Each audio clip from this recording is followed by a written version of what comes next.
Hello, I'm going to be discussing my journal entry in regards to Frederick Douglass. This book has hit me in several different ways. Reading about the times of slavery where men and women were beat and or raped for countless numbers of reasons really had me feeling sad, somewhat depressed, knowing that our our people have actually gone through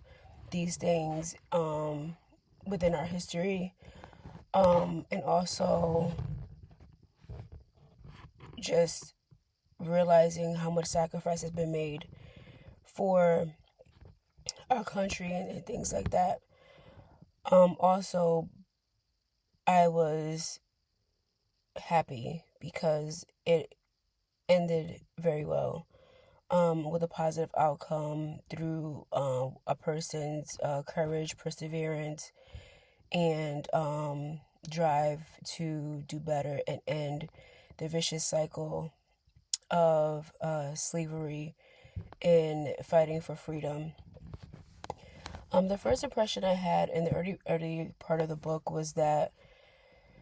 you know, people who were brought to this country from Africa or other places, they were treated terribly. Frederick Douglass explained very well of how things were for him and for other slaves that were around him during that time, and also the slave masters and their families and how they treated the slaves as well, which was also not well by any means. I think that at some point they may have had their favorites, but it wasn't never really a good environment for them. But later on in the book, things did change for me when Frederick Douglass realized that reading was his escape to freedom, was the turning point for me, and knowing that he did all that he could, whether it was making friends with young children, the wives of them, the masters teaching him what they could for the short period of time that they did. It was great, and he took that and he grew and he taught himself, and he was able to overcome so many obstacles and become this pivot in the community, in the nation, speaking and just showing that if you work hard and do the right thing and you let nothing get in front of you or ahead of you, that you can overcome anything. And for someone of his nature to be able to go through slavery, lose his family, be beaten and have to fight, and not have clothes and other things, and to turn around and later in life to be this pivotal man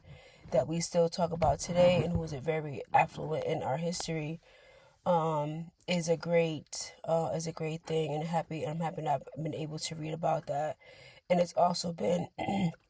encouraging for myself, or when I feel down and out, to never give up, because there's people who have had less and been able to make great things out of their lives. In my life, I don't believe that I've ever felt like a non-person. I don't ever feel like I've been ever excluded out of a group, or felt less than,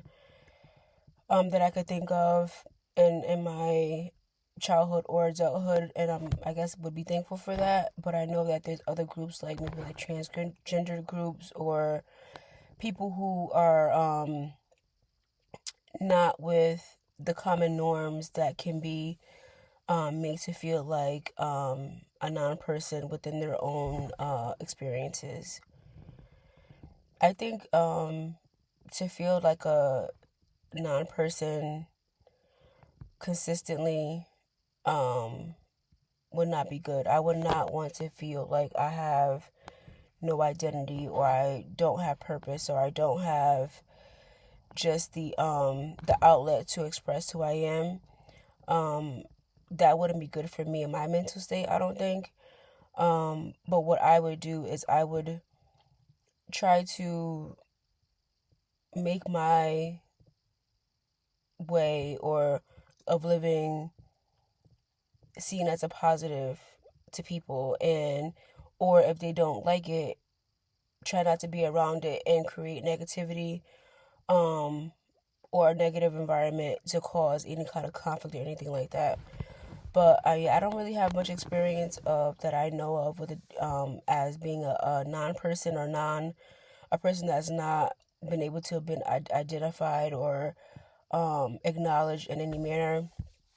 I've always kind of kept myself within the loop of things, and things that I didn't like, I didn't stay around. So, yeah, that's my journal entry for this Frederick Douglass um, journal entry, and thank you.